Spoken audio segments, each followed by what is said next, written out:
Ledakan di Masjid SMAN 72 Jakarta, Kelapa Gading, Jakarta Utara, Jumat, 7 November 2025, terjadi saat kegiatan salat Jumat tengah berlangsung dan membuat suasana berubah mencekam.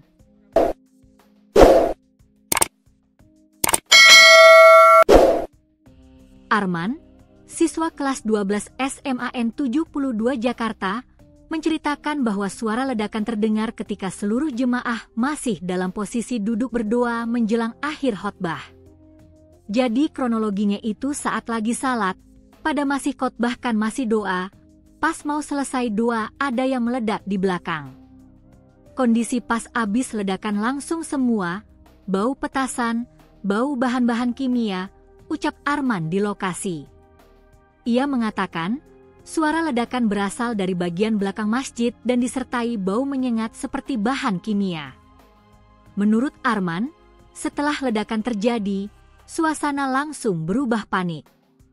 Para siswa dan guru berhamburan keluar masjid untuk menyelamatkan diri. Beberapa orang terlihat mengalami luka bakar dan segera dibawa ke ruang kesehatan sekolah untuk mendapatkan pertolongan pertama. Ia menyebutkan, jumlah korban luka diperkirakan mencapai belasan orang, terdiri dari siswa dan staf sekolah.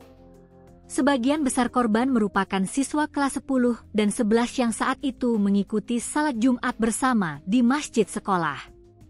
Ada yang kena luka bakar, dibawa ke balai kesehatan. Siswa mungkin 15, staf mungkin ada 5 orang. Itu masih perkiraan. Memang di balai kesehatan semua, rata-rata ada yang udah hancur, ada yang luka ringan, ucapnya. Setelah ledakan terjadi, para korban pun dievakuasi menggunakan sejumlah ambulans ke beberapa rumah sakit. Aparat kepolisian yang tiba di lokasi segera memasang garis polisi dan membantu mengevakuasi para korban. Tak lama setelah itu, tim Gegana Korps Brimob Polri dikerahkan ke lokasi untuk melakukan penyisiran dan olah tempat kejadian perkara. Petugas bersenjata lengkap melakukan pemeriksaan di sekitar masjid guna memastikan tidak ada benda mencurigakan lain yang tertinggal.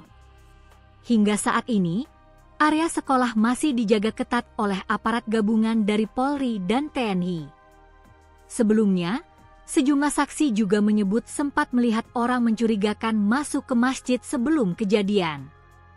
Polisi kini masih mendalami laporan tersebut dan mengumpulkan keterangan dari saksi di lokasi.